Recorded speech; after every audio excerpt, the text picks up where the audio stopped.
So in quantum mechanics, you see this I appearing here, and it's a complex number, it's square root of -1.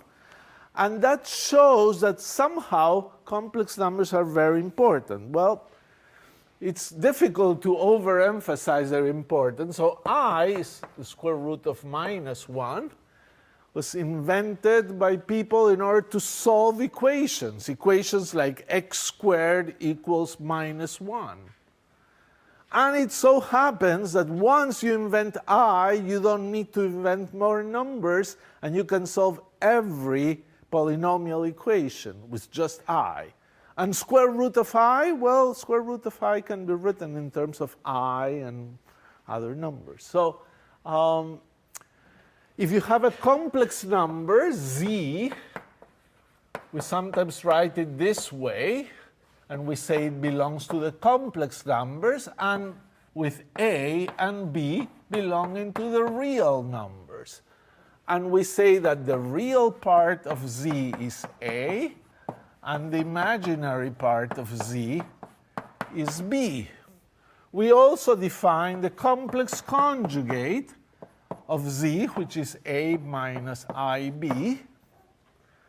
And we picture the complex number z by putting A on the x-axis, B on the y-axis, and we think of the complex number z here, kind of like putting the real numbers here and the imaginary parts here. So you can think of this as IB or B, but this is the complex number. Maybe IB would be a better way to write it here. So with complex numbers, there's one more useful identity. You define the norm of the complex number to be square root of A squared plus B squared. And then this results in the norm squared being A squared plus B squared. And it's actually equal to z times z star, a very fundamental equation. Z times z star, if you multiply z times z star, you get A squared plus B squared. So the norm squared, the norm of this thing is a real number. And that's pretty important. So there's one other identity that is very useful. I might as well mention it here, as we're going to be working with complex numbers. And for more practice on complex numbers, you'll see the homework. So suppose I have in the complex plane an angle theta, and I want to figure out what is this complex number z here at unit radius. So I would know that its real part would be cosine theta, and its imaginary part would be sine theta. It's a circle of radius 1. So that must be the complex number.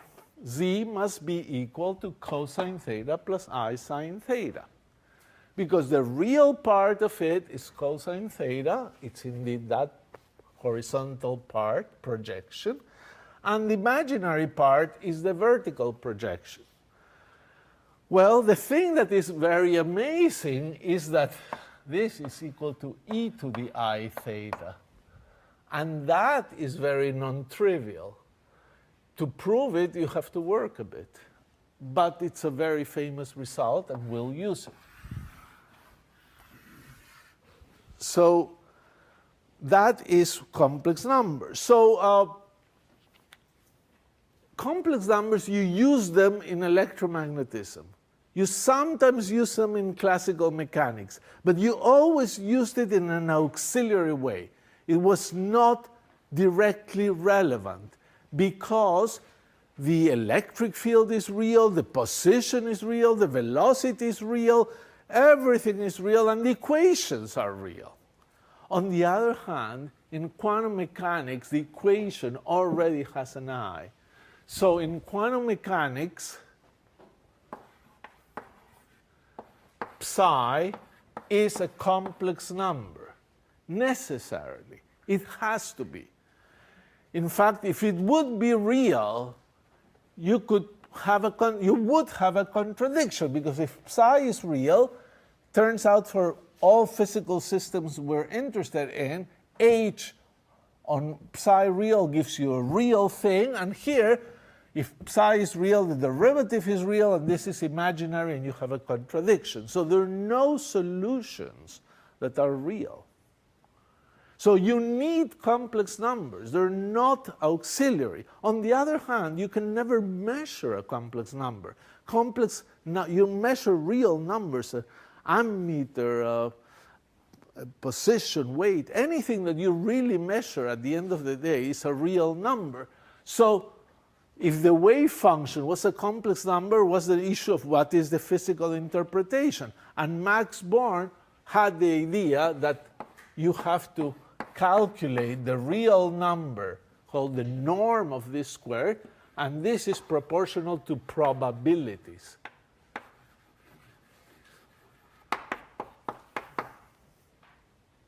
So that was a great discovery and had a lot to do with the development of quantum mechanics. Many people hated this. In fact, Schrödinger himself hated it.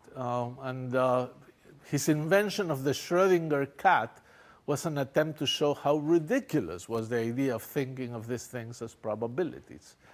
But he was wrong, and Einstein was wrong in that way. But when very good physicists are wrong, they are not wrong for silly reasons. They are wrong for good reasons, and we can learn a lot from their thinking. And these EPR things that we will discuss at some moment in your quantum sequence at MIT, Einstein, Podolsky, Rosen, was an attempt to show that quantum mechanics was wrong and led to amazing discoveries. It was the EPR paper itself was wrong, but it brought up ideas that turned out to be very important.